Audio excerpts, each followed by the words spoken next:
সূরাতুল হজ্জের 41 নম্বর আয়াত বলতেছে, যদি মুসলমানরা রাষ্ট্র ক্ষমতা পায়, সেই ক্ষমতা দিয়ে তারা ইসলামকে বাস্তবায়ন করবে।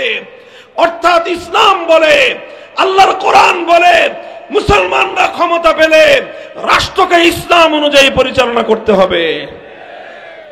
ধর্মনিরপেক্ষ মতবাদ বলতেছে যে রাষ্ট্র কোনো ধর্মের সঙ্গে সম্পর্ক রাখতে পারবে না। এই জন্যই বলি, হিন্দু, বৌদ্ধ, খ্রিস্টান, অন্যান্য ধর্মাবলম্বীরা রাজনৈতিক মতবাদ হিসেবে ধর্মনিরপেক্ষ মতবাদ, সেকুলারিজমকে তারা গ্রহণ করলে করতে পারে, তাদের কোনো সমস্যা নাই। কিন্তু কোন মুসলমান কোনদিন ধর্মনিরপেক্ষ হতে পারে না। সে যদি ধর্মনিরপেক্ষ মতবাদ মানে, তাহলে তার রাষ্ট্রকে ধর্ম থেকে আলাদা রাখতে হবে, আল্লাহর কোরআনের বিধানকে তাকে ত্যাগ করতে হবে, ইসলামের বিধান ছাড়তে হবে, আল্লাহর বিধান তাকে ছাড়তে হবে। আর যদি সে ইসলাম মানতে চায়, আল্লাহর কোরআনকে মানতে চায়, কোরআনে কারীমের সূরাতুল হজকে যদি বিশ্বাস করতে চায়, আল্লাহর বিধান মেনে সূরাতুল হজ্জের 41 নম্বর আয়াতের উপর যদি সে আমল করতে চায়, তাহলে তাকে অবশ্যই রাষ্ট্রকে ইসলাম অনুযায়ী চালাতে হবে, রাষ্ট্রকে ধর্মের আন্ডারে পরিচালনা করতে হবে। মুহতারাম হাজিরিন, এই কথা দিবালোকের ন্যায় পরিষ্কার। যেমনি ভাবে দক্ষিণ দিকে গামী আর উত্তর দিকে গামী, দুদিকগামী দুটো নৌকায় যেমন একজন মানুষ একসঙ্গে দুই পা দিতে পারে না। কথা বলেন ঠিক না বেঠিক? ঠিক তদ্রূপ তুমি হয় তোমার রাষ্ট্রকে ধর্ম অনুযায়ী চালাবা, তোমার রাষ্ট্রকে ইসলাম অনুযায়ী চালাবা, তাহলে তুমি কোরআনের বিধান মানলা।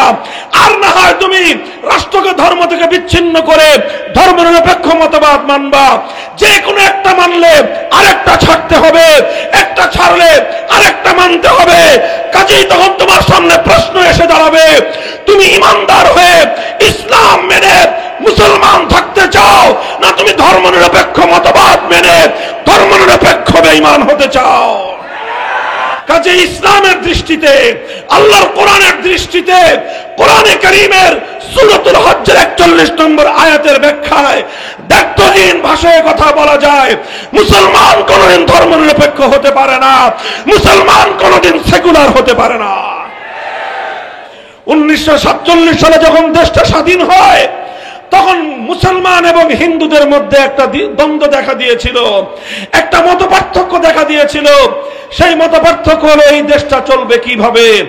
তখন সংখ্যাগরিষ্ঠ মুসলমান বলেছিল, আমরা এমন একটা ভূখণ্ড চাই, যেই ভূখণ্ডে আর কিছু হোক বা না হোক, সেই ভূখণ্ড অনেক বড় না হতে পারে, সেই দেশ, সেই ভূখণ্ড অর্থনৈতিকভাবে অনেক সমৃদ্ধ না হতে পারে, সেই ভূখণ্ড সামরিকভাবে অনেক শক্তিশালী না হতে পারে, কিন্তু মুসলমানদের সেই ভূখণ্ডে আর কিছু না থাকলেও সেই ভূখণ্ডে আইন চলবে, আল্লাহর আইন।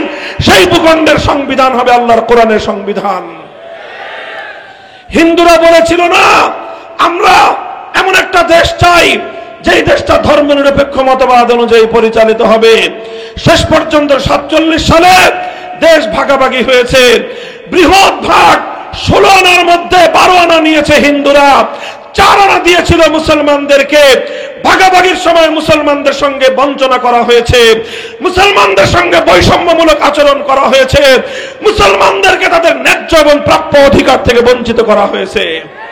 আমরা মুসলমান, আমাদের পূর্বপুরুষরা সব বৈষম্য মেনে নিয়েছিল, সমস্ত বঞ্চনা মেনে নিয়েছিল, শুধু একটা স্বপ্ন নিয়ে, শুধু একটা তামান্না নিয়ে, শুধু একটা আকাঙ্ক্ষা নিয়ে। সেই আকাঙ্ক্ষা ছিল আর কিছু পাই বা না পাই, একটা দেশ পাবো, একটা ভূখণ্ড পাবো, যেই ভূখণ্ডে আমরা শাসিত হব আল্লাহর কোরআনের আইনের দ্বারা। মুহতারাম হাজিরিন, এভাবেই 47 সালে দেশটা ভাগ হয়েছিল। সেই দেশ ভাগ করে ইসলামী রাষ্ট্র গঠন করবার জন্য গোটা ভারতবর্ষে সবচেয়ে বেশি ত্যাগ আর কোরবানি স্বীকার করেছিল বাংলাদেশের মুসলমানেরা। কিন্তু দুঃখ এবং পরিতাপের বিষয়, 24 বছর পর্যন্ত পশ্চিম পাকিস্তানের স্বৈর শাসকরা আল্লাহর জমিনে কোরআনের বিধান বাস্তবায়ন না করে তারা যেমনি ভাবে আল্লাহর সঙ্গে বেঈমানি করেছে, আল্লাহর সঙ্গে গাদ্দারি করেছে, মুসলমানদের সঙ্গে তারা বিশ্বাসঘাতকতা করেছিল। এজন্যই ৭১ সালে পাকিস্তান ভেঙ্গে টুকরো হয়ে গিয়েছে, বাংলাদেশ স্বাধীন হয়েছে। কিন্তু বিগত ৫৩ বছর পর্যন্ত সেই ৪৭ সালের ভাগ অনুযায়ী যারা ধর্মনিরপেক্ষ মতবাদ মানবে তাদের দেশ হলো ভারত, আর যারা মুসলমানদের ভূখণ্ড এই বাংলাদেশে থাকতে চায় তাদের দাবি ছিল, তাদের আকাঙ্ক্ষা ছিল, তাদের ভাগে পড়েছিল এমন একটা ভূখণ্ড যেই ভূখণ্ডে আইন চলবে ইসলামী শরীয়তের, যেই ভূখণ্ডে আইন চলবে আল্লাহর কোরআনের, যেই ভূখণ্ডে সংবিধান হবে আল্লাহর কোরআনের।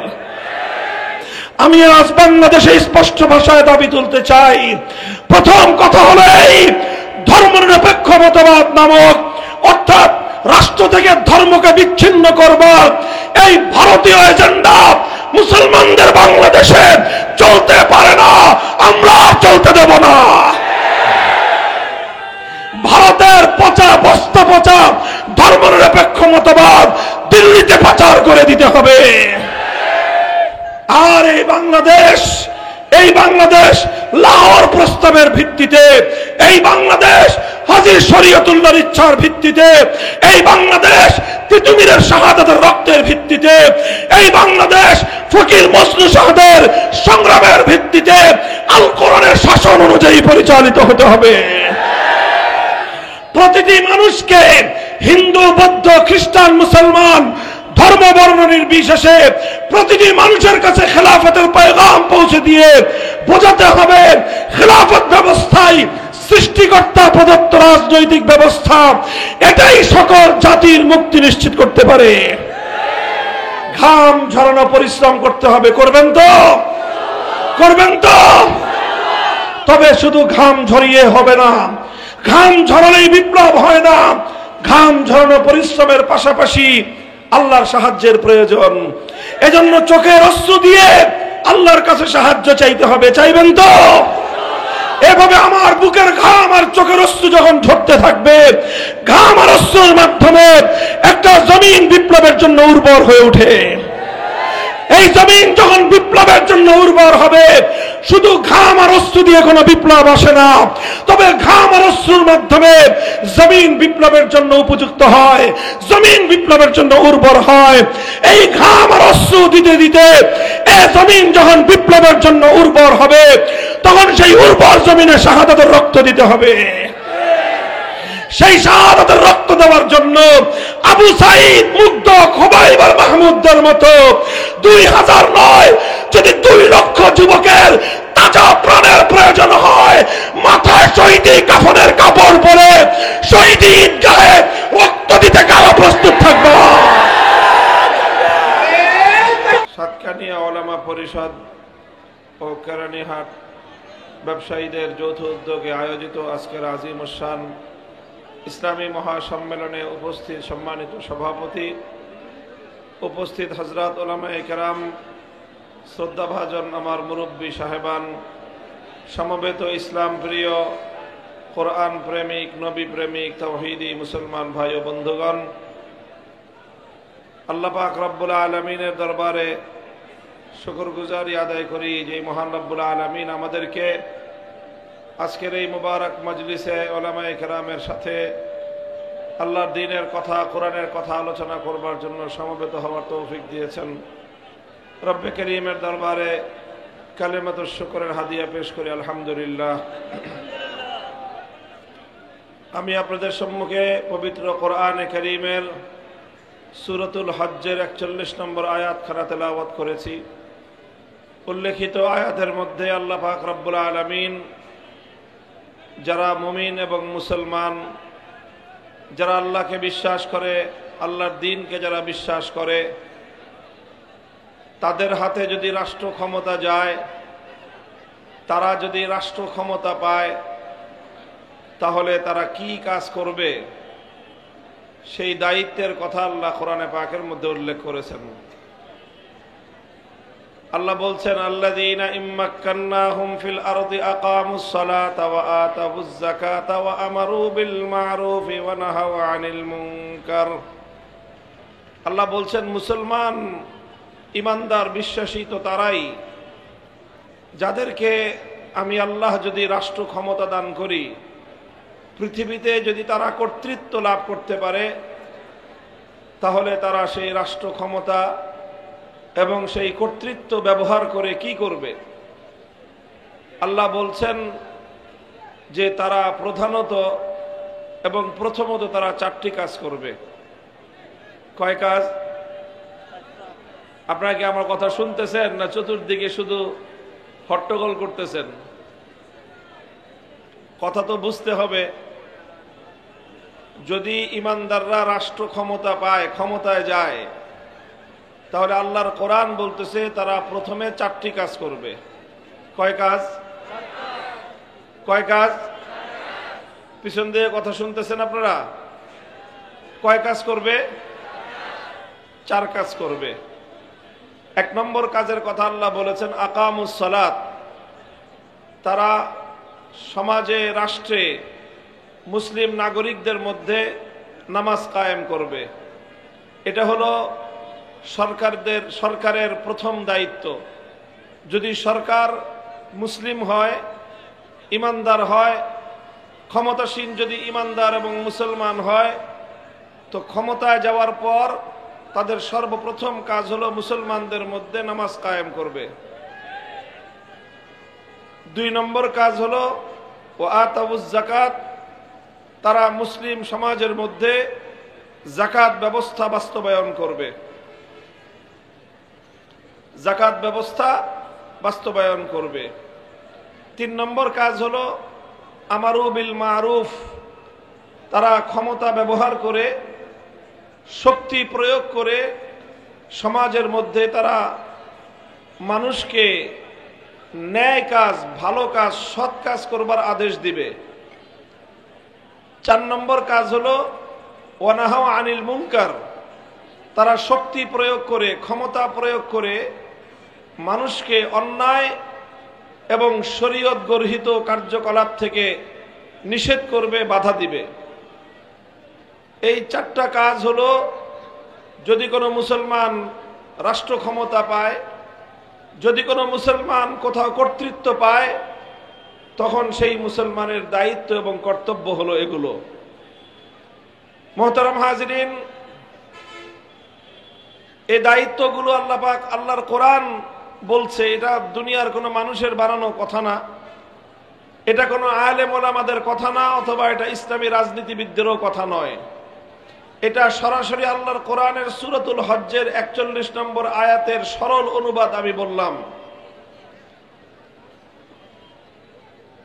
প্রথম কথাই আল্লাহ বলেছেন যে আকামুস সালাত, নামাজ কায়েম করবে।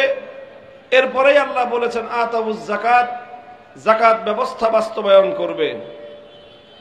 অবশ্যই ইসলামী সরকার যদি ক্ষমতা পায়, জনগণের উন্নয়নে ভূমিকা রাখবে, রাস্তাঘাট, ব্রিজ, কালভার্ট নির্মাণ করবে, জনগণের অর্থনৈতিক মুক্তি এবং অর্থনৈতিক উন্নয়নের ক্ষেত্রে তারা অবশ্যই ভূমিকা রাখবে। কিন্তু সব কিছুর আগে তারা যেই কাজ করবে সেটা হলো সমাজের মধ্যে নামাজ কায়েম করবে এবং যাকাত ব্যবস্থা বাস্তবায়ন করবে। নামাজ কায়েম করার মাধ্যমে একদিকে যেমনি ভাবে মানুষের পরকালীন উন্নতি লাভ হবে, পরকালীন মুক্তি নিশ্চিত হবে। কারণ নামাজ হলো ইসলামের 5টি খুঁটির মধ্যে অন্যতম খুঁটি। ঈমানের পরে মুসলমানের উপর সবচেয়ে গুরুত্বপূর্ণ বিধান হলো নামাজ। কাজেই যখন রাষ্ট্র এবং সরকার সরকারি ব্যবস্থাপনা দিয়ে গোটা জাতির মধ্যে নামাজের ব্যবস্থা কায়েম করবে, তখন জাতির আধ্যাত্মিক উন্নতি হবে এবং পরকালীন উন্নতি হবে। আলহামদুলিল্লাহ, এই পরকালীন উন্নতি, আখিরাতের উন্নতির মধ্য দিয়ে জনগণ এবং দেশের ইহকালীন উন্নতিও সাধন হবে। জনগণের এবং রাষ্ট্রের পার্থিব উন্নতিও সাধন হবে। কিভাবে হবে? কোরআনে কারীমের মধ্যে আল্লাহ পাক রব্বুল আলামিন নামাজের উপকারিতা বর্ণনা করতে গিয়ে আল্লাহ নিজেই বলেছেন, ইন্নাস সালাতা তানহা আনিল ফাহশাই ওয়াল মুনকার ওয়ালা যিকরুল্লাহি আকবার ওয়াল্লাহু ইয়ালামু মা তাসনাউন। আল্লাহ বলেছেন যে নিশ্চয়ই নামাজ মানুষকে অন্যায় এবং অশ্লীল কাজ থেকে বিরত রাখে, বাধা দেয়। রাষ্ট্র এবং সরকার যদি সমাজে, রাষ্ট্রে মুসলমানদের মধ্যে নামাজ বাস্তবায়ন করে, নামাজ কায়েম করে, তাহলে রাষ্ট্রের, সরকারের কোনো মন্ত্রী বেনামাজি থাকতে পারবে না। রাষ্ট্রের কোনো গুরুত্বপূর্ণ আমলা বেনামাজি থাকতে পারবে না। রাষ্ট্রের গুরুত্বপূর্ণ মানুষ, দায়িত্বশীলরা কেউ নামাজ ছাড়া থাকতে পারবে না। গোটা রাষ্ট্রের মধ্যে, গোটা জনগণের মধ্যে যখন নামাজ ব্যাপকভাবে বাস্তবায়িত হবে, তখন যেই নামাজের যে উপকারিতা, অধিকাংশ নামাজীর মধ্যে আমরা আশা করি যে তখন তাদের মধ্যে অন্যায় এবং অশ্লীল কাজ বন্ধ হয়ে যাবে। এর মাধ্যমে জনগণের নৈতিক উন্নয়ন ঘটবে, মানুষের চরিত্রের উন্নতি ঘটবে, মানুষের ইথিক্যাল ডেভেলপমেন্ট হবে। আর এইভাবে যখন মানুষের নীতি নৈতিকতার যখন উন্নয়ন হবে, তখন এই উন্নয়নের সুফল শুধুমাত্র নামাজি ব্যক্তি একা ভোগ করবে না, এই উন্নয়নের সুফল গোটা রাষ্ট্রের সকল জনগণ ভোগ করবে। কারণ যখন রাষ্ট্রের ঊর্ধ্বতন দায়িত্বশীলদের নীতি নৈতিকতার মান উন্নত হবে, তখন রাষ্ট্রের এই ঊর্ধ্বতন দায়িত্বশীলরা জনগণের সম্পদ পাচার করে বিদেশে কোনো বেগমপাড়া করতে পারবে না।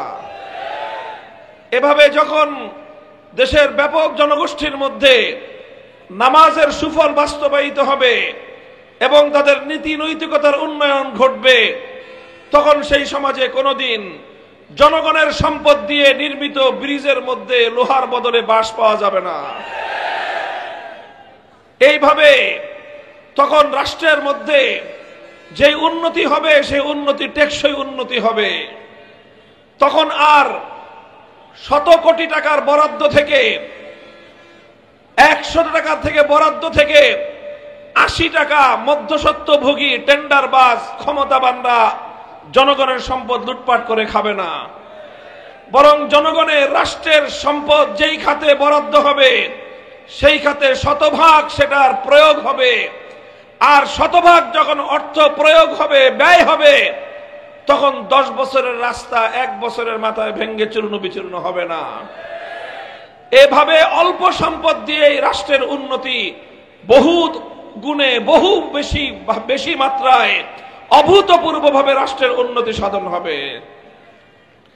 এই জন্য আল্লাহর কোরআন বলেছে, ক্ষমতা পেলে মুসলমান রাষ্ট্রের দায়িত্ব হবে, মৌলিক দায়িত্ব হবে জনগণের মধ্যে নামাজ কায়েম করা।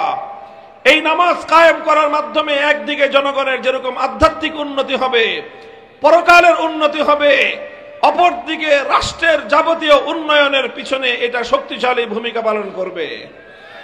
এই জন্য ইতিহাস থেকে আমরা পাই, খলিফাতুল মুসলিমিন ওমরে ফারুক রাদিয়াল্লাহু তাআলা আনহু, যিনি পৃথিবীর ইতিহাসের অন্যতম একজন সফল রাষ্ট্রনায়ক ছিলেন, শুধু মুসলিম জাতির মধ্যে নয়, বরং জাতি, ধর্ম, বর্ণ নির্বিশেষে বিশ্ব ইতিহাসে যাকে একজন সফল রাষ্ট্রনায়কের স্বীকৃতি প্রদান করা হয়, সেই ওমর, খলিফা ওমর, তারা কিভাবে সফলতা অর্জন করেছিলেন, তাদের শাসনকাল কেন স্বর্ণযুগে পরিণত হয়েছিল, তার যে যদি প্রকৃত কারণ আমরা খুঁজে দেখি, খলিফা ওমর রাদিয়াল্লাহু আনহুর ইতিহাস খুঁজলে একটা বর্ণনা পাওয়া যায়।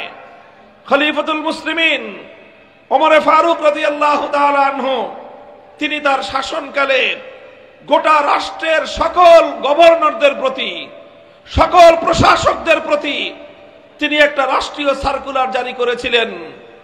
বুখারী শরীফ সহ হাদিসের কিতাবগুলোর মধ্যে তার ভাষ্য উল্লেখ হয়েছে। খলিফা ওমর তার গভর্নরদেরকে লক্ষ্য করে বলেছিলেন, ইন্না আহাম্মা উমুরিকুম ইনদি আস-সালাহ ফামান হাফিজাহা ফাহুয়া লিমা সিওয়াহা আহফাজ ওয়া মান দাইয়াহা ফাহুয়া লিমা সিওয়াহা আদিয়া। হে আমার মুসলিম বিশ্বের গভর্নরেরা, তোমরা শুনে রাখো, আমি খলিফা ওমর বলতেছি, আমার দৃষ্টিতে তোমাদের সবচেয়ে গুরুত্বপূর্ণ কাজ, তোমাদের সবচেয়ে গুরুত্বপূর্ণ দায়িত্ব হলো মুসলিম সমাজের মধ্যে নামাজ কায়েম করা। যেই গভর্নর, যেই দায়িত্বশীল, যেই প্রশাসক সে নামাজকে সঠিকভাবে বাস্তবায়ন করবে, তার দায়িত্বপ্রাপ্ত এলাকার অন্য সকল কাজ আরো নিখুঁতভাবে পরিচালিত হবে। আর যেই গভর্নর, যেই প্রশাসক, যেই দায়িত্বশীল সে নামাজের ব্যাপারে যত্নবান হবে না, নামাজকে ধ্বংস করবে, সে গোটা প্রশাসন, গোটা রাষ্ট্র, জনগণের সকল অধিকার তার দ্বারা খর্ব হবে। মুহতারাম হাজিরিন, এটা ইতিহাসের জ্বলন্ত এক নিদর্শন আপনাদের সামনে আমি উপস্থাপন করলাম। এই জন্য আমরা বিশ্বাস করি, মুসলমানরা যদি তাদের রাষ্ট্র ব্যবস্থার মধ্যে, রাষ্ট্রীয় ব্যবস্থাপনায়, সরকারি উদ্যোগে সমাজের মধ্যে নামাজ কায়েম করার উদ্যোগ গ্রহণ করে, গোটা জাতির নৈতিকতার উন্নয়ন হবে, আধ্যাত্মিকতার উন্নয়ন হবে। সে জাতি আর কোনোদিন দুর্নীতিগ্রস্ত হতে পারে না। দুর্নীতি শুধু মন্ত্রীরা করে না, দুর্নীতি শুধু আমলারা করে না। বর্তমান প্রচলিত রাজনৈতিক ব্যবস্থায়, বর্তমান প্রচলিত সমাজ ব্যবস্থায়, বর্তমান প্রচলিত শাসন ব্যবস্থায় টপ টু বটম, মাথা থেকে পা পর্যন্ত সর্বস্তরে দুর্নীতিতে ছেয়ে গেছে। ছোট্ট একটা কথা বুঝাই, লক্ষ্য করে দেখবেন, বর্তমান যেই প্রচলিত রাজনৈতিক বন্দোবস্তের মধ্য দিয়ে আমরা পরিচালিত হচ্ছি, এই রাজনীতিতে যারা নেতৃত্ব দেয়, যারা রাজনীতি করে সমাজে, লক্ষ্য করে দেখবেন প্রত্যেকটা রাজনৈতিক নেতার, চাই সে জেলা পর্যায়ের হোক, থানা পর্যায়ের হোক, উপজেলা পর্যায়ের হোক, এমনকি ইউনিয়ন এবং ওয়ার্ড পর্যায়ের হোক, প্রত্যেকজন নেতাকে কিছু ছেলে পেলে পালতে হয়। বলেন, এমন কোন নেতা আছে যে ছেলে পেলে পালে না? আমরা এই সমাজে বসবাস করি, আমরা এই সমাজের বর্তমান প্রজন্মের লোক, এবং সবকিছু আমরা দেখি। আমাদেরকে ভুগিচুগি বুঝে দেওয়া এত সহজ না। এই সমাজে প্রত্যেকটা এলাকায় আছে এরকম প্রচুর পরিমাণ যুবক, কর্মঠ, উদ্যমী, সাহসী, সুস্থ সবল যুবক। তার কোনো প্রফেশন নাই, কোনো চাকরি করে না, কোনো ব্যবসা করে না, তার কোনো প্রফেশন এবং তার কর্মজীবন বলতে কিছুই নাই, তার কোনো পেশা নাই। যদি জিজ্ঞাসা করে কি করো, কয় ভাইয়ের সাথে থাকি। বলেন, এই সকল যুবকদের তার প্রফেশন কি? ভাইয়ের সাথে থাকা। তো ভাইয়ের সাথে থাকো, তোর সংসার চলে কিভাবে? ভাই চালায়। সংসার চলে কিভাবে? ভাই চালায়। খরচ চলে কিভাবে? ভাই চালায়। তার সকল দায় দায়িত্ব তার ভাই বহন করে। প্রশ্ন হলো, এই ভাই এত টাকা পায় কোথায়? এখানে এই সরিষার মধ্যে ভূত রয়েছে। এই সরিষার ভূত যতদিন না তাড়াবেন, এই সমাজ সংশোধন হবে না। আমাদেরকে বলেন, ক্ষিপ্ত হয় যে হুজুররা রাজনীতি নিয়ে কথা বলেন কেন? আমরা রাজনীতি নিয়ে কেন কথা বলি? কারণ রাজনীতির সরিষার মধ্যে ভূত রয়েছে। এই ভূত তাড়ানো ছাড়া আমি যতই সংশোধন করি না কেন, আমি যতই ওয়াজ করি না কেন, দুই চারজন বিচ্ছিন্ন মানুষের সংশোধন হতে পারে, সমাজ এবং রাষ্ট্রের সংশোধন সম্ভব নয়। কূপের মধ্যে ইন্দুর মরছে, ইন্দুরকে যদি কূপের মধ্যে রেখে বালতির পর বালতি পানি ফেলান, এই কূপ কোনোদিন পাক হবে? আগে সর্বপ্রথম মরা ইন্দুর ফেলতে হবে, তারপরে 20 বালতি পানি উঠালে কূপ পাক হয়ে যাবে। এই যে এইভাবে আমাদের সমাজ ব্যবস্থায় প্রচলিত পশ্চিমা জাহিলিয়াতের বুর্জোয়া রাজনীতি, পুঁজিবাদী রাজনীতি আমার সমাজের এরকম কর্মঠ তাগড়া তাগড়া যুবকদের মধ্যে বিরাট একটা অংশকে তারা এই সকল রাজনৈতিক নেতাদের লাঠিয়াল বাহিনী হিসেবে ব্যবহার করা হয়। এইভাবে এক একজন রাজনৈতিক নেতা যতদিন ক্ষমতার বাইরে থাকে, তার এই গুন্ডা বাহিনী, লাঠিয়াল বাহিনী পালতে থাকে। কিসের আশায়?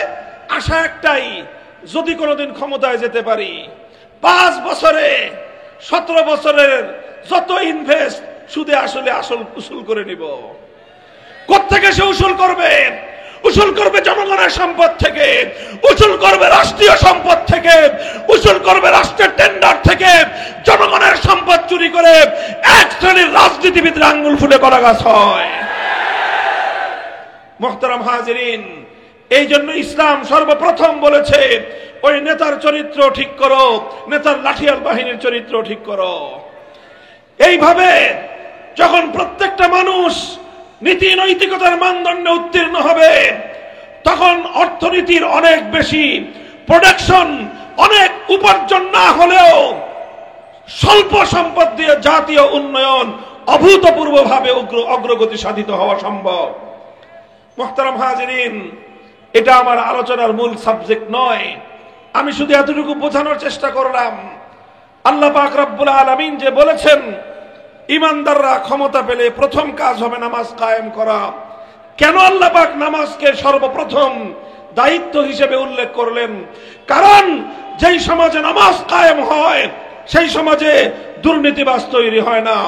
যেই সমাজে নামাজ কায়েম হয় সেই সমাজে ব্যাপকভাবে জনগণের সম্পদ লুণ্ঠন হয় না। যেই সমাজে নামাজ কায়েম হয় সেই সমাজের মানুষগুলো নৈতিকভাবে উন্নত হয়, আধ্যাত্মিকভাবে উন্নত হয়, জনগণের জন্য নিবেদিত হয়, জনগণের সম্পদ লুণ্ঠনকারী হয় না।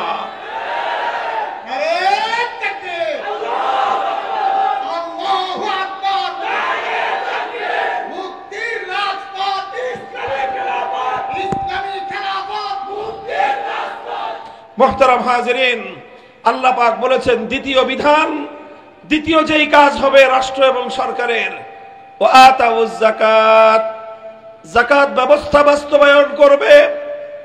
যাকাত ব্যবস্থা যদি বাস্তবায়ন হয়, আল্লাহর পয়গম্বরের হাদিসের মধ্যে যাকাত ব্যবস্থা সম্পর্কে আল্লাহর নবী বলেছেন তুখাযু মিন আগনিয়াইহিম ওয়া তুরাদ্দু আলা ফুকারাইহিম। যাকাত ব্যবস্থা হলো সমাজের মধ্যে অর্থনৈতিক ভারসাম্য তৈরি করার একটা ব্যবস্থা, যেন সমাজের মধ্যে মানুষের মধ্যে ভারসাম্যহীনতা সৃষ্টি না হয়। এক শ্রেণীর মানুষ সম্পদের পাহাড় গড়বে, আরেক শ্রেণীর মানুষ দারিদ্র্য সীমার নিচে বসবাস করবে। যাকাত ব্যবস্থা বাস্তবায়ন হলে কশ্চিনকালেও এই ভারসাম্যহীন অর্থ ব্যবস্থা প্রতিষ্ঠা হতে পারে না। আমরা আল্লাহর কোরআনকে সামনে রেখে ইসলামের যাকাত ব্যবস্থার উপর আস্থা রেখে দায়িত্বহীন ভাষায় চ্যালেঞ্জ করে বলতে পারি, কোন রাষ্ট্র এবং সমাজের মধ্যে যদি রাষ্ট্রীয়ভাবে সরকারিভাবে যথাযথভাবে যদি যাকাত ব্যবস্থা বাস্তবায়ন করা হয়, সেই সমাজে দারিদ্র্য বলতে কোনো কিছু থাকতে পারে না।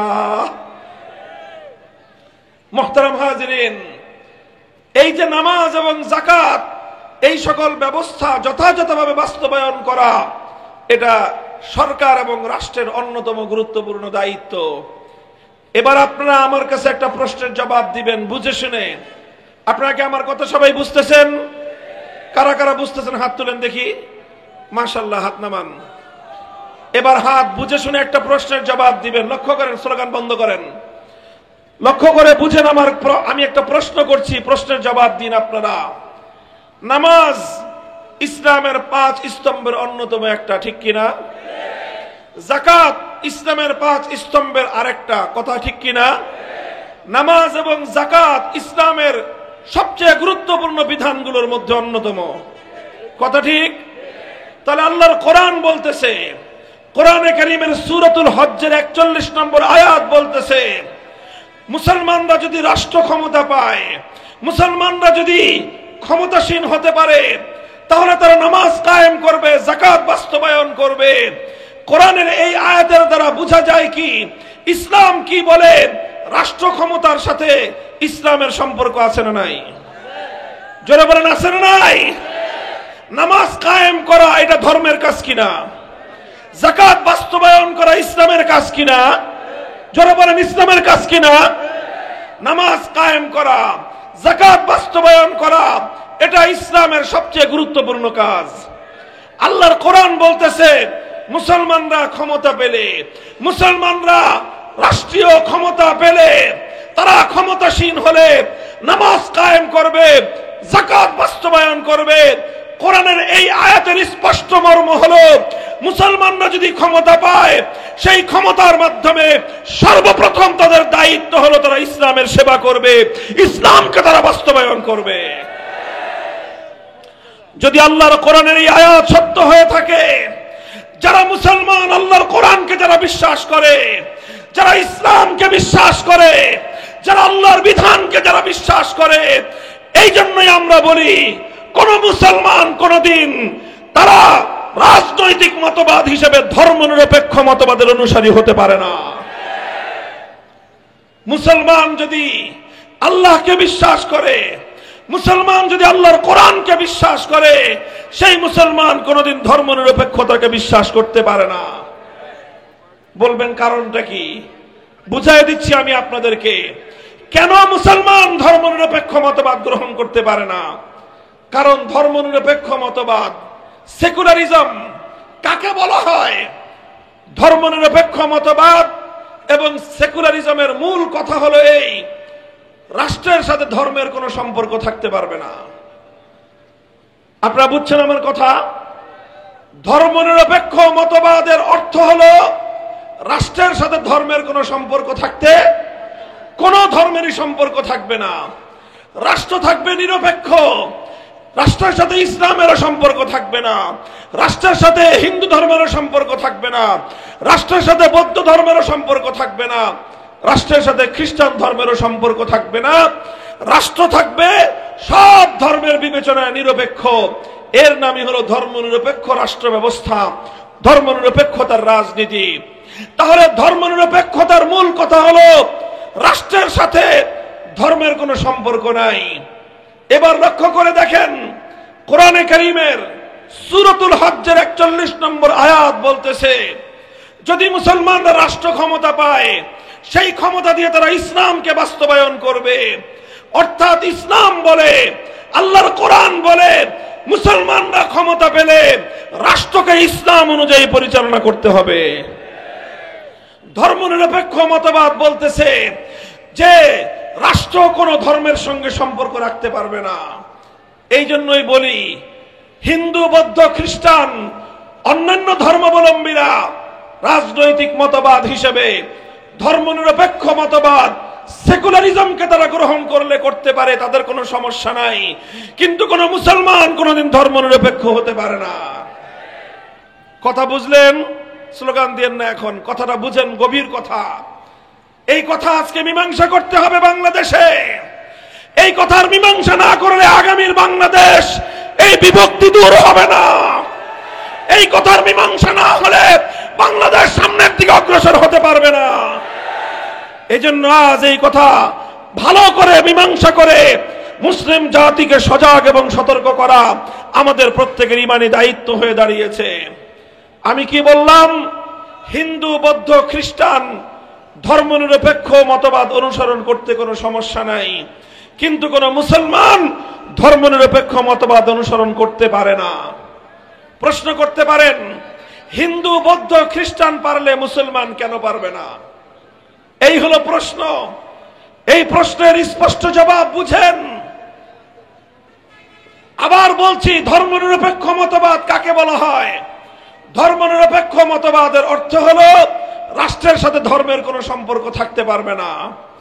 এই মতবাদ যদি মানে একজন হিন্দু, তাহলে সেই হিন্দুর ধর্মীয় দৃষ্টিকোণ থেকে কোনো সমস্যা নাই। এই মতবাদ যদি একজন বৌদ্ধ বা খ্রিস্টান গ্রহণ করে, তাহলে তাদের ধর্মের দিক থেকে কোনো সমস্যা নাই। কেন সমস্যা নাই? কারণ হিন্দু ধর্মাবলম্বীকে তার ধর্ম এই কথা বলে না। এই কথা বলে না যে তোমার রাষ্ট্রটাকে হিন্দু ধর্ম অনুযায়ী চালাতে হবে। বৌদ্ধ বা ইহুদি খ্রিস্টান ধর্মের মধ্যে এমন কোন বিধান নাই যে রাষ্ট্রকে ধর্ম অনুযায়ী চালাতে হবে। সুতরাং একজন মানুষ একই সময়ে ধর্মনিরপেক্ষ মতবাদ অনুসরণ করতে পারে, আবার হিন্দুও থাকতে পারে। একজন মানুষ এট এ টাইম সে বৌদ্ধও থাকতে পারে, খ্রিস্টানও থাকতে পারে, আবার সে ধর্মনিরপেক্ষ মতবাদ অনুসরণ করতে পারে। কিভাবে পারে? সে তার ধর্মকে রাষ্ট্র থেকে আলাদা রাখবে, সে ধর্মনিরপেক্ষ হয়ে গেল। কিন্তু ধর্মনিরপেক্ষ হলে তার ধর্মের কোনো সমস্যা নাই, কারণ তাদের ধর্ম, হিন্দু ধর্ম, বৌদ্ধ ধর্ম, খ্রিস্টান ধর্ম, তাদের ধর্মাবলম্বীকে এই কথা বলে না যে তোমার রাষ্ট্রকে ধর্ম অনুযায়ী পরিচালনা করো। কেউ প্রশ্ন করতে পারেন যে হুজুর বলে না কেন? বলে না কারণ হিন্দু ধর্মের মধ্যে রাষ্ট্র ব্যবস্থার কোনো রূপরেখা নাই। বৌদ্ধ ধর্ম বলে না কারণ তাদের ধর্মের মধ্যে রাষ্ট্রের কোনো রূপরেখা নাই। খ্রিস্টান ধর্মের মধ্যে একথা বলে না কারণ খ্রিস্টান ধর্মের মধ্যে রাষ্ট্র পরিচালনা পূর্ণাঙ্গ কোনো রূপরেখা নাই। ফলে একজন মানুষ হিন্দু হয়ে ধর্মনিরপেক্ষ হতে পারে, কোন দিক দিয়ে তার সমস্যা নাই। একজন মানুষ বৌদ্ধ বা খ্রিস্টান হয়ে ধর্মনিরপেক্ষ হতে পারে, তার কোনো দিক দিয়ে কোনো সমস্যা নাই। পক্ষান্তরে একজন মানুষ যখন সে মুসলমান হবে সে ধর্মনিরপেক্ষ হতে পারে না। কেন হতে পারে না আবার বুঝেন। দেখেন, একজন মানুষ যদি একসঙ্গে মুসলমান আবার ধর্মনিরপেক্ষ হতে চায় তাহলে তার সমস্যাটা কোথায়? সমস্যাটা হলো এই, ধর্মনিরপেক্ষ মতবাদ সেকুলারিজম তাকে বলবে খবরদার রাষ্ট্রের সঙ্গে ধর্মের সম্পর্ক তুমি করবা না। ইসলাম বলবে খবরদার তোমার রাষ্ট্রকে ধর্ম থেকে তুমি বাইরে নিবা না। কাজেই একজন মানুষ একসঙ্গে ইসলাম এবং ধর্মনিরপেক্ষ মতবাদের এই আদেশ সে মানতে পারবে না। তাকে যে কোনো একটা মানতে হবে, আরেকটা ছাড়তে হবে। সে যদি ধর্মনিরপেক্ষ মতবাদ মানে তাহলে তার রাষ্ট্রকে ধর্ম থেকে আলাদা রাখতে হবে, আল্লাহর কোরআনের বিধানকে তাকে ত্যাগ করতে হবে, ইসলামের বিধান ছাড়তে হবে, আল্লাহর বিধান তাকে ছাড়তে হবে। আর যদি সে ইসলাম মানতে চায়, আল্লাহর কোরআনকে মানতে চায়, কোরআনে কারীমের সূরাতুল হজকে যদি বিশ্বাস করতে চায়, আল্লাহর বিধান মেনে সূরাতুল হজ্জের 41 নম্বর আয়াতের উপর যদি সে আমল করতে চায়, তাহলে তাকে অবশ্যই রাষ্ট্রকে ইসলাম অনুযায়ী চালাতে হবে, রাষ্ট্রকে ধর্মের আন্ডারে পরিচালনা করতে হবে।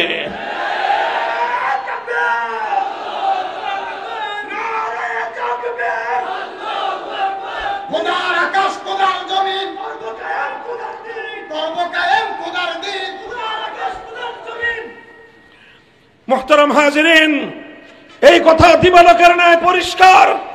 যেমনি ভাবে দক্ষিণ দিকে গামী আর উত্তর দিকে গামী,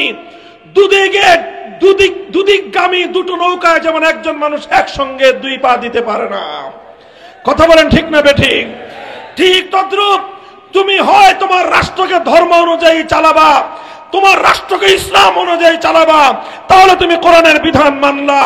আর না হয় তুমি রাষ্ট্রকে ধর্ম থেকে বিচ্ছিন্ন করে ধর্মনিরপেক্ষ মতবাদ মানবা। যে কোনো একটা মানলে আরেকটা ছাড়তে হবে, একটা ছাড়লে আরেকটা মানতে হবে। কাজেই তখন তোমার সামনে প্রশ্ন এসে দাঁড়াবে, তুমি ইমানদার হয়ে ইসলাম মেনে মুসলমান থাকতে চাও, না তুমি ধর্মনিরপেক্ষ মতবাদ মেনে ধর্মনিরপেক্ষ বেঈমান হতে চাও?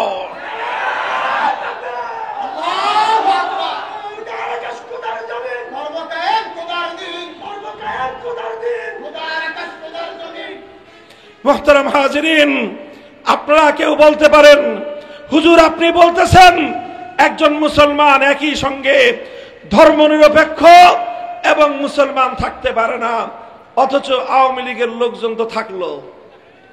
এরা একই সঙ্গে ধর্মনিরপেক্ষ আবার মুসলমানও থাকলো। ভাই, এটা থাকলো কিভাবে জানেন? এটা থাকলো হলো এই কথা পরিষ্কার, যারা একই সঙ্গে নিজেদেরকে মুসলমান বলে দাবি করে, আবার একই সঙ্গে মতবাদ হিসেবে ধর্মনিরপেক্ষ মতবাদের অনুসারী বলে যারা নিজেদেরকে পরিচয় দেয়, তাদের অবস্থা দুই অবস্থার যে কোনো এক অবস্থা। হয় তারা ধর্মনিরপেক্ষ মতবাদ এবং ইসলাম উভয়টাকে বুঝে শুনে এই কথা বলে। যদি বুঝে শুনে এই কথা বলে কেউ, ধর্মনিরপেক্ষ মতবাদকে যদি কেউ বুঝে শুনে গ্রহণ করে থাকে, স্পষ্ট কথা পরিষ্কার চ্যালেঞ্জ করে বলতে পারি, সে একটা কাট্টা বেঈমান এবং কাফের। আর যদি ধর্মনিরপেক্ষ মতবাদ না বুঝে শুনে এটার অনুসরণ করে থাকে, সেক্ষেত্রে বলতে হবে তার ইসলাম ঠিক আছে, ঈমান ঠিক আছে, তবে সে ধর্মনিরপেক্ষ মতবাদটাকে না বুঝে শুনে একটা মতবাদ অনুসরণ করার কারণে সে একটা গণ্ডমূর্খ। হয় যারা মুসলমান হয়ে রাষ্ট্র ব্যবস্থা ধর্মনিরপেক্ষ মতবাদের অনুসারী, তারা হয় বেঈমান না হয় গণ্ডমূর্খের দল। তৃতীয় অবস্থা হওয়ার কোনো সুযোগ নাই। মুহতারাম হাজিরিন, এই কথাগুলো আমি এজন্যই বলছি, ধর্মনিরপেক্ষ মতবাদ নামক এই কুফরি মতবাদের মাধ্যমে লক্ষ নয় কোটি কোটি মুসলমানকে বেঈমান বানিয়ে সেরেছে। ও দোস্ত, তাই আজ মুসলমানদের কথা পরিষ্কার ভাষায় বুঝতে হবে, বলতে হবে। আমি আমার ব্যক্তিগত কোরআন হাদিসের অ্যানালাইসিস অনুযায়ী আমি দেখেছি এই সমাজের মধ্যে নানা রকম অন্যায় অপকর্ম আছে সমাজে। সমস্ত অন্যায় অপকর্মের দ্বারা মানুষের আমল নষ্ট হয়। একজন মানুষ মাদক সেবন করে, আমল নষ্ট হয়। একজন মানুষ চুরি করে, ডাকাতি করে, দুর্নীতি করে, এটার দ্বারা তার আমল নষ্ট হয়। কিন্তু প্রচলিত পশ্চিমা ধর্মনিরপেক্ষ মতবাদের রাজনীতির দ্বারা একজন মানুষের ঈমান নষ্ট হয়। এই জন্য একজন মানুষের আমলকে পরিশুদ্ধ করবার চেয়েও ঈমানকে পরিশুদ্ধ করা অনেক ঐতিহাসিক দায়িত্ব এবং কর্তব্য। কাজে ইসলামের দৃষ্টিতে, আল্লাহর কোরআনের দৃষ্টিতে, কোরআনে কারীমের সূরাতুল হজ্জের 41 নম্বর আয়াতের ব্যাখ্যায় দ্ব্যর্থহীন ভাষায় কথা বলা যায়, মুসলমান কোনদিন ধর্মনিরপেক্ষ হতে পারে না, মুসলমান কোনদিন সেকুলার হতে পারে না। ঐতিহাসিক ভাবেও এটা তো বললাম আমি কোরআনের আলোকে। ইসলামের দৃষ্টিকোণ থেকে মুসলমানদের দেশে কোনদিন ধর্মনিরপেক্ষ মতবাদ চলতে পারে না। ঠিক ঐতিহাসিক ভাবেও মুসলমানদের এই দেশ, এই শাহজালাল, শাহ মাকদুম, খান জাহান আলীদের এই দেশে কোনদিন ধর্মনিরপেক্ষ মতবাদ চলতে পারে না, ঐতিহাসিক ভাবেই পারে না। বলবেন কোন ইতিহাসের রেফারেন্স আপনি দিচ্ছেন? আমি ইতিহাসের রেফারেন্স দিচ্ছি। আমরা জানি 190 বছর পর্যন্ত ব্রিটিশের আধিপত্যবাদের বিরুদ্ধে সংগ্রাম করে আমাদের এই দেশটা স্বাধীন হয়েছিল। 1947 সালে যখন দেশটা স্বাধীন হয়, তখন মুসলমান এবং হিন্দুদের মধ্যে একটা দ্বন্দ্ব দেখা দিয়েছিল, একটা মতপার্থক্য দেখা দিয়েছিল। সেই মতপার্থক্য হলো এই দেশটা চলবে কিভাবে। তখন সংখ্যাগরিষ্ঠ মুসলমান বলেছিল, আমরা এমন একটা ভূখণ্ড চাই যেই ভূখণ্ডে আর কিছু হোক বা না হোক, সেই ভূখণ্ড অনেক বড় না হতে পারে, সেই দেশ, সেই ভূখণ্ড অর্থনৈতিকভাবে অনেক সমৃদ্ধ না হতে পারে, সেই ভূখণ্ড সামরিকভাবে অনেক শক্তিশালী না হতে পারে, কিন্তু মুসলমানদের সেই ভূখণ্ডে আর কিছু না থাকলেও সেই ভূখণ্ডে আইন চলবে আল্লাহর আইন, সেই ভূখণ্ডের সংবিধান হবে আল্লাহর কোরআনের সংবিধান। হিন্দুরা বলেছিল না, আমরা এমন একটা দেশ চাই যেই দেশটা ধর্মনিরপেক্ষ মতবাদ অনুযায়ী পরিচালিত হবে। শেষ পর্যন্ত 47 সালে দেশ ভাগাভাগি হয়েছে। বৃহৎ ভাগ 16 আনার মধ্যে 12 আনা নিয়েছে হিন্দুরা, 4 আনা দিয়েছিল মুসলমানদেরকে। ভাগাভাগির সময় মুসলমানদের সঙ্গে বঞ্চনা করা হয়েছে, মুসলমানদের সঙ্গে বৈষম্যমূলক আচরণ করা হয়েছে, মুসলমানদেরকে তাদের ন্যায্য এবং প্রাপ্য অধিকার থেকে বঞ্চিত করা হয়েছে। আমরা মুসলমান, আমাদের পূর্বপুরুষরা সব বৈষম্য মেনে নিয়েছিল, সমস্ত বঞ্চনা মেনে নিয়েছিল, শুধু একটা স্বপ্ন নিয়ে, শুধু একটা তামান্না নিয়ে, শুধু একটা আকাঙ্ক্ষা নিয়ে।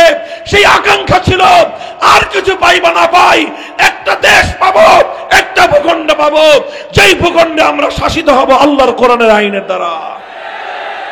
মুহতারাম হাজিরিন, এভাবেই 47 সালে দেশটা ভাগ হয়েছিল। সেই দেশ ভাগ করে ইসলামী রাষ্ট্র গঠন করবার জন্য গোটা ভারতবর্ষে সবচেয়ে বেশি ত্যাগ আর কোরবানি স্বীকার করেছিল বাংলাদেশের মুসলমানেরা।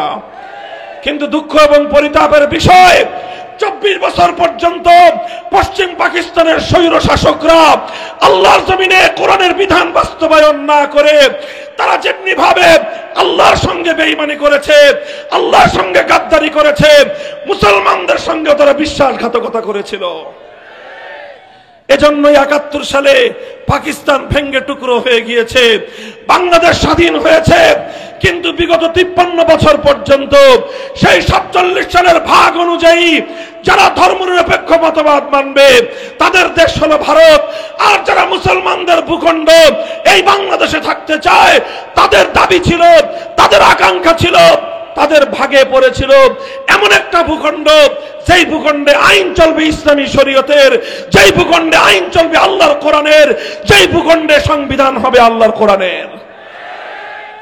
মুহতারাম হাজিরিন, কিন্তু দুঃখ এবং পরিতাপের বিষয় ৭১ সালে মুক্তিযুদ্ধে বিজয় অর্জন করার পরে ৭১ সালে যারা মুক্তিযুদ্ধে নেতৃত্ব দিয়েছিলেন সেই আওয়ামী লীগের নেতা শেখ মুজিবুর রহমান সাহেব তিনি যখন পাকিস্তান থেকে ছাড়া পেয়ে লন্ডন হয়ে দেশে ফিরে আসবেন তখন তাকে দেশে ফিরতে দেওয়া হয় নাই। বাংলাদেশে আসার আগে তাকে নয়াদিল্লিতে তার প্লেন ল্যান্ড করতে বাধ্য করা হয়েছে। ভারতের নয়াদিল্লি থেকে তৎকালীন ভারতের প্রধানমন্ত্রী শ্রীমতী ইন্দিরা গান্ধী শেখ মুজিবুর রহমান সাহেবের কাছে একটা চিরকুট লিখে প্রেসক্রিপশন লিখে দিয়েছিলেন আর বলেছিলেন তোমার দেশের সংবিধান হবে এমন একটা সংবিধান যেই সংবিধানের মূলনীতিগুলি হবে সব ভারতীয় সংবিধানের মূলনীতি। এইভাবে ৭১ সালে মুক্তিযুদ্ধে বিজয় অর্জন করার পরে ৭২ সালে সংবিধান রচনার মধ্য দিয়ে এই স্বাধীন মুসলমানদের ভূখণ্ডকে ভারত মাতার চরণ তলে বলি দেওয়া হয়েছিল। এভাবেই বিগত ৫৩ বছর পর্যন্ত বাংলাদেশের মুসলমানদের সাথে বিশ্বাসঘাতকতা করা হয়েছে, বেঈমানি করা হয়েছে, তাদেরকে আল্লাহর কোরআনের শাসন থেকে বঞ্চিত করা হয়েছে, তাদেরকে ইসলামী আইন থেকে বঞ্চিত করা হয়েছে। আমরা ২০২৪-এর জুলাই আগস্টের বিপ্লবের পর এখন আমরা বলতে চাই আমরা অনেক কিছু দেখেছি, আমরা আর ভারতীয় আধিপত্যবাদ দেখতে চাই না। আমরা মুসলমানদের মাটিতে ভারতীয় আধিপত্যবাদের ধর্মনিরপেক্ষ মতবাদের সংবিধান দেখতে চাই না। আমরা এমন একটা বাংলাদেশ দেখতে চাই যেই বাংলাদেশের জন্য ১৯৪৭ সালে শেরে বাংলাকে ফজলুল হক ঐতিহাসিক লাহোরে প্রস্তাব দিয়েছিলেন, যেই প্রস্তাব অনুযায়ী মুসলমানদের স্বাধীন ভূখণ্ড বাংলাদেশে আল্লাহর কোরআনের শাসন জারি হওয়ার কথা।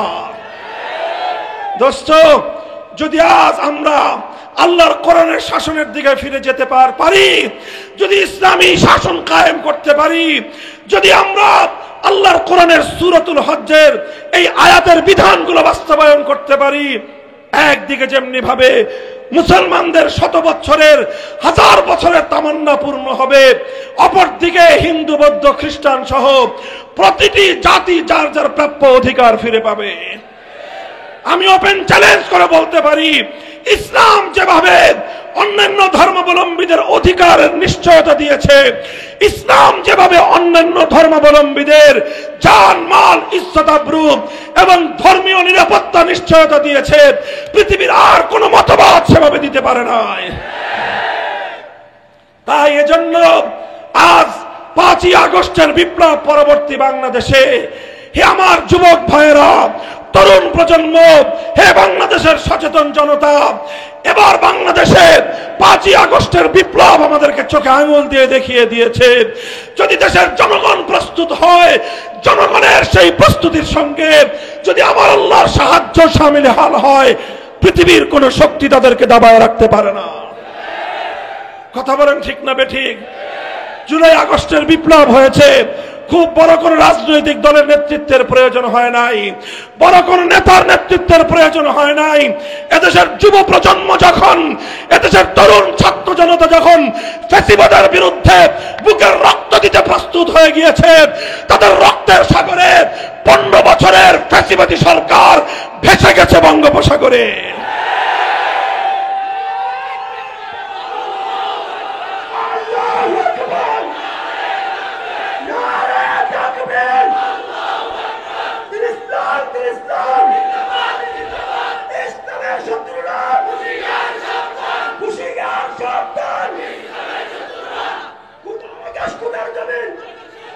মুহতারাম হাজিরিন, আমরা পরিষ্কার ভাষায় বলতে চাই, ৫ই আগস্ট যে বিপ্লব হয়েছে, এই বিপ্লব যদিও পূর্ণাঙ্গ ইসলামী বিপ্লব ছিল না, তবে এই বিপ্লব ইসলামী বিপ্লবের পূর্বাভাস।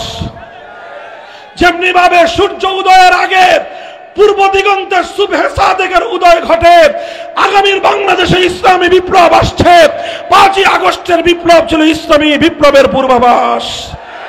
৫ই আগস্ট দুপুর বেলার ১ ঘন্টায় টেকনাফ থেকে তেঁতুলিয়ায় তাওহীদবাদী বিপ্লবীরা ভাস্কর্য নামক সমস্ত মূর্তি মুসলমানদের জনপদ থেকে ভেঙে গুড়িয়ে দিয়েছে। অথচ কোন হিন্দুদের প্রতিমায়, কোন হিন্দুদের মন্দিরে, কোন হিন্দুদের মূর্তির গায়ে একটা ফুলের টোকাও দেয় নাই। যদি তাওহীদের বিজয় হয়, তাওহীদের বিপ্লব হয়, সাম্প্রদায়িকতা ছাড়াই ইসলামের বিজয় হয়, ইসলামের মধ্যে অন্য সম্প্রদায়ের ধর্মীয় অধিকার খর্ব করবার কোনো সুযোগ নাই। সংগ্রামী সাথী ও বন্ধুগণ, এই সব দৃষ্টিকোণ থেকে আল্লাহর কোরআনের আলোকে, ইতিহাসের আলোকে, ভাগ বাটোয়ারার হিস্সা অনুযায়ী আমি আজ বাংলাদেশে স্পষ্ট ভাষায় দাবি তুলতে চাই। প্রথম কথা হলো এই ধর্মনিরপেক্ষ মতবাদ নামক, অর্থাৎ রাষ্ট্র থেকে ধর্মকে বিচ্ছিন্ন করবার এই ভারতীয় এজেন্ডা মুসলমানদের বাংলাদেশে চলতে পারে না, আমরা চলতে দেব না। ভারতের পচা বস্তা পচা ধর্মনিরপেক্ষ মতবাদ দিল্লিতে পাচার করে দিতে হবে। আর এই বাংলাদেশ লাহোর প্রস্তাবের ভিত্তিতে, এই বাংলাদেশ হাজী শরীয়তুল্লাহর ইচ্ছার ভিত্তিতে, এই বাংলাদেশ তিতুমীরের শাহাদাতের রক্তের ভিত্তিতে, এই বাংলাদেশ ফকির মজনু শাহদের সংগ্রামের ভিত্তিতে আল কোরআনের শাসন অনুযায়ী পরিচালিত হতে হবে। আমরা বাংলাদেশ, অনেক রঙের বাংলাদেশ দেখেছি, কথা বলেন ঠিক কিনা? প্রথমে আমরা দেখেছি সোনার বাংলাদেশ, এরপরে দেখেছি নতুন বাংলাদেশ, এরপরে শুনেছি সবুজ বাংলাদেশের কথা, এরপরে আমরা দেখেছি ডিজিটাল বাংলাদেশ। যাওয়ার আগে আমাদের বিদায়ী আপা আমাদেরকে স্মার্ট বাংলাদেশের ভেলকিও দেখায় গেছেন। সব রঙের বাংলাদেশ দেখা শেষ। হে সাতকানিয়ার তাওহীদি জনতা, আল কোরআনের অনুসারী, আল্লাহর পয়গম্বরের সাচ্চা উম্মতেরা, আমরা এবার শপথ করতে চাই, এবারের বাংলাদেশ হবে ইসলামের বাংলাদেশ, আল কোরআনের বাংলাদেশ।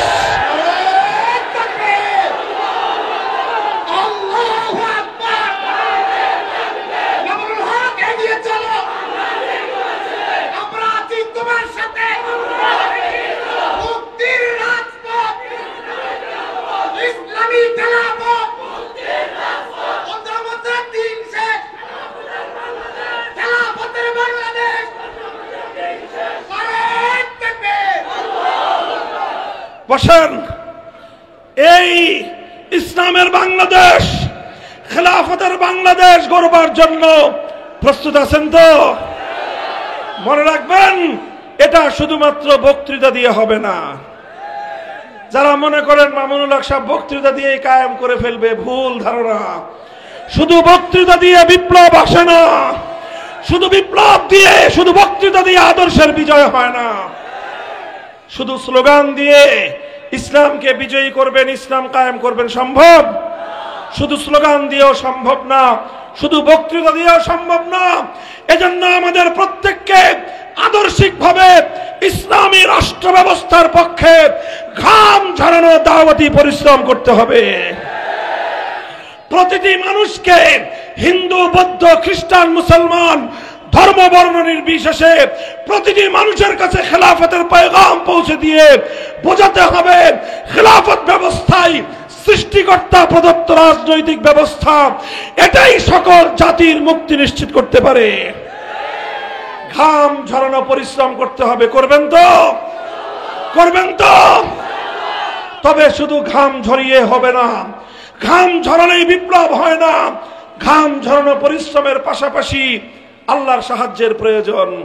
এজন্য চোখের অশ্রু দিয়ে আল্লাহর কাছে সাহায্য চাইতে হবে। চাইবেন তো?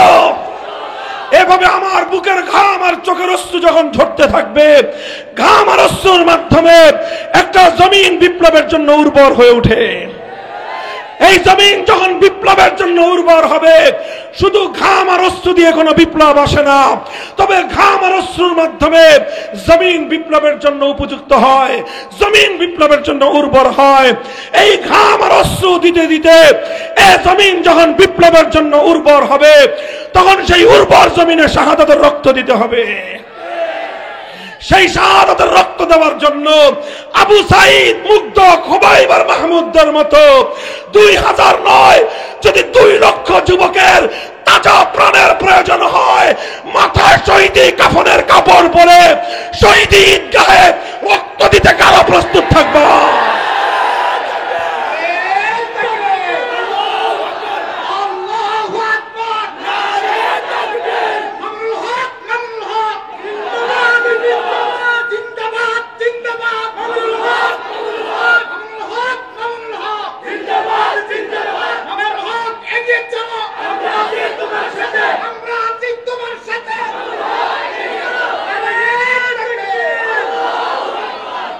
এই ভাইয়েরা, এগুলো কি শুধু কথার কথা, শুধু কানের মজার মুখের মজার জন্য কথা, না এটা শপথ? বলেন কি এটা? কার সাথে শপথ? কার সাথে? ইনশাআল্লাহ এই শপথ রক্ষা করার চেষ্টা করব তো। আল্লাহ পাক আমাদের সকলকে আল্লাহর কোরআনের সৈনিক হিসেবে কবুল করেন। আমাদের এই মাতৃভূমির প্রতি ইঞ্চি মাটিকে আল্লাহ পাক ইসলামের ঘাঁটি হিসেবে কবুল করুন। নাসরুম মিনাল্লাহি ওয়া ফাতহুন করিব।